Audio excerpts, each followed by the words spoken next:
Sudden death in an athlete is a tragic, it's somewhat rare event, but it certainly is high profile. Now, what can we do in terms of screening?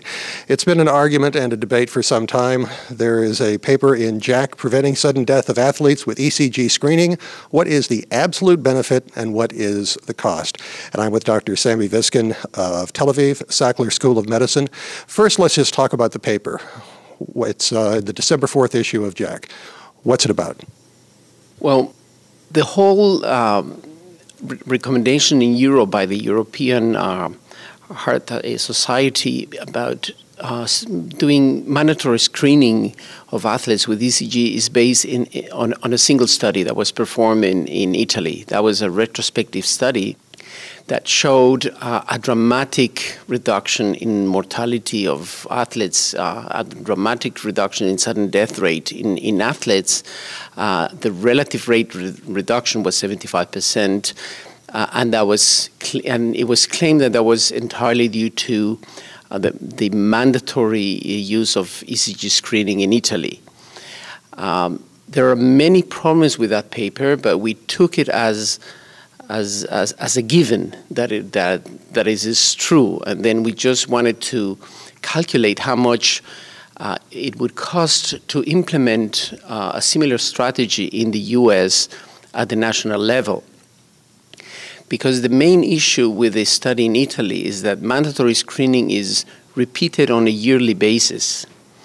So thousands and thousands in the U.S. would be 8.5 million athletes would have to undergo ECG screening once every year.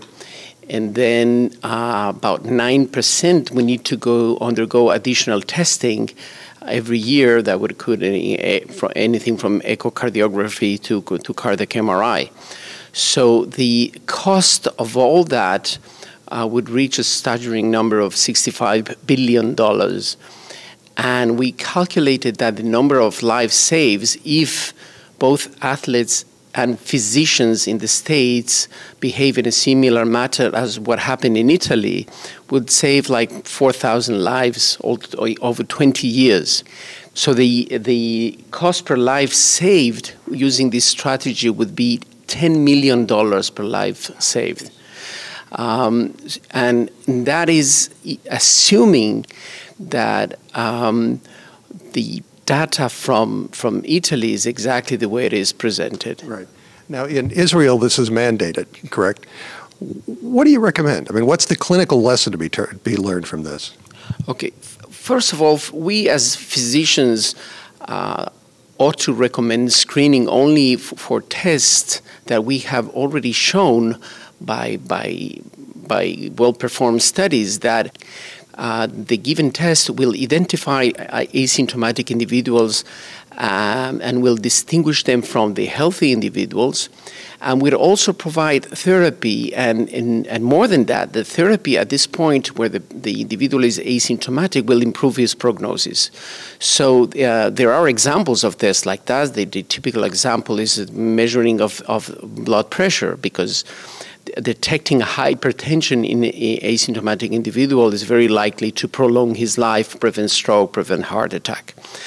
Now, ECG screening, we do not have, in my view, data already showing that you indeed improve prognosis by doing ECG screening, because there is a lot of false positives, and because very often we do not even know what to do with the results. If there is an abnormality of the ECG, we perceive this as a higher risk, but we do not really know how high the risk is, and should we really stop all activities altogether or just diminish them. So we have a test that very often will give us abnormal results. We do not always know what to do with the results, and despite all of that, in countries like my own, this is becoming mandatory.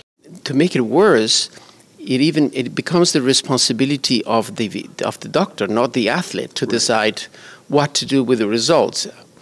It makes more sense to come to an athlete and say, okay, we performed this test, we found this abnormality, this could represent some risk for you, and then you decide what you want to do, if you want to take the risk and you want to continue playing. But the way this is done in many countries in Europe and in Israel, it is actually the physician's role to decide who can play and who cannot play.